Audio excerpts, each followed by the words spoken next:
एक जिज्ञासा है, शिव गुरु को मानते हैं, उनसे दया भी मांगते हैं, नमन भी करते हैं, पर चर्चा नहीं कर पाते हैं, तो शिव मेरे गुरु नहीं होंगे क्या? चर्चा कैसे कर पाएंगे? दया मांग पाते हैं, नमन कर पाते हैं, लेकिन शिव की चर्चा नहीं कर पाते। शिव से दया मांगना, अगर आपने पहला सूत्र ठीक से कर लिया है तो ये हो ही नहीं सकता है कि आप चुप बैठिएगा, क्योंकि उसके बाद तो आप जो बोलना शुरू करते हैं। जो लोग मूक थे, मौन थे, अपने घरों में बंद थे, उन लोगों ने जब शिव को गुरु बनाया तो ऐसा बोलना शुरू किया कि सामने वाला जब मिलता है तो घबरा जाता है, कहता है पहले ही कि हाँ हाँ हो गया, अब इससे ज्यादा मत बोलिए, हम मानने को तैयार हैं, शिव मेरे गुरु हैं।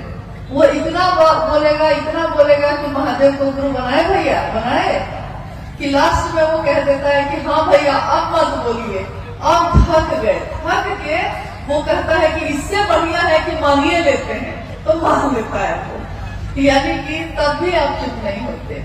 शिव का ध्यान, शिव का भाव दिल में थोड़ा जागे, दिल में थोड़ा जागेगा तो मुंह से तो अपने आप ही निकलता है। ये शास्त्र से बोली हुई बात है, ये शिव गुरु का मंच है। बोलिए, आपने कभी किसी को विद्वान, बड़े बड़े विद्वान को आके यहाँ बोलते सुना है? कभी नहीं सुना होगा।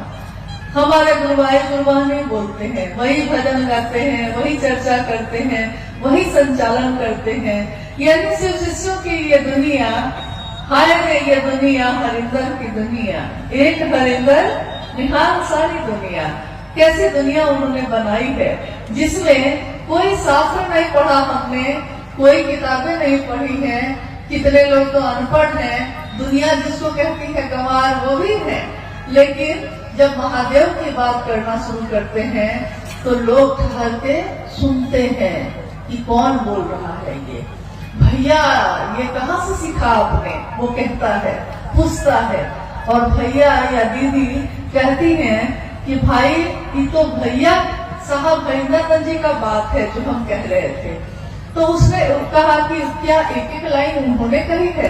तो नहीं, उन्होंने सिर्फ इतना ही कहा था कि महादेव को अपना गुरु बनाना, लेकिन जब अपना बना लिए है ना तो हृदय में भाव अपने आप ही जगता है और मुंह से आवाज भी, शब्द भी, वाक्य भी अपने आप ही निकलने लगते हैं। यानी कि महादेव का ध्यान थोड़ा सा हो जाए, थोड़ा सा भाव हृदय में जग जाए तो चर्चा तो आप खुद ही करने लगते हैं, फिर आप रुकिएगा ही नहीं। इसलिए महादेव से दया जो आप कह रहे हैं कि हम मांगते हैं, उसको सचमुच में मांगिए।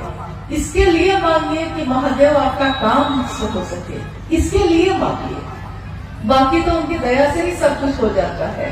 आप खुद सोचिए, साहब के जीवन में, अभी आपने थोड़ी देर पहले सुना, शिव की शिष्यता की पृष्ठभूमि, व्याप्ति, प्रयोजन, यानी साहब के जीवन की घटनाओं के बारे में आपने सुना। साहब के जीवन में 1974 में उन्होंने शिव को गुरु माना, 1975 में नमः शिवाय मंत्र आया, 1986 में आकाशवाणी हुई थी जिसमें आवाज आई कि तुम जो करते हो दूसरे को करने को नहीं कहते। और उसके बाद, इस घटना के बाद से साहब दूसरों से भी कहने लगे। हालांकि 1982 से उन्होंने शिव की बात शुरू कर दी थी, लेकिन 1986 के बाद से ये बात बहुत रफ्तार से होने लगी। लेकिन पहला सूत्र क्या है? क्योंकि कहा जाता है कि गुरु का आदेश शिष्य के जीवन का आधार होता है, तो इस तरीके से तो आकाशवाणी जो हुई थी, गुरु का आदेश तो वही था, पहला सूत्र तो वही होना चाहिए था। लेकिन पहला सूत्र क्या हुआ? शिव से दया मांगना। यानी शिव से दया मांगना, साहब ने कहा कि मैंने अपने जीवन की घटनाओं से ये समझा है कि ये नमः शिवाय का आना और जाना, ये भी शिव की दया है।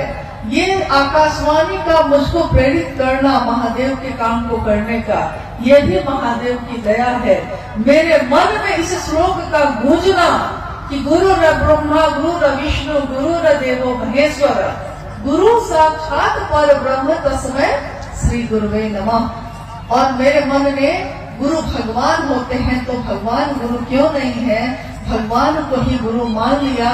ये प्रेरणा मेरे मन में भरने वाले शिव की दया है।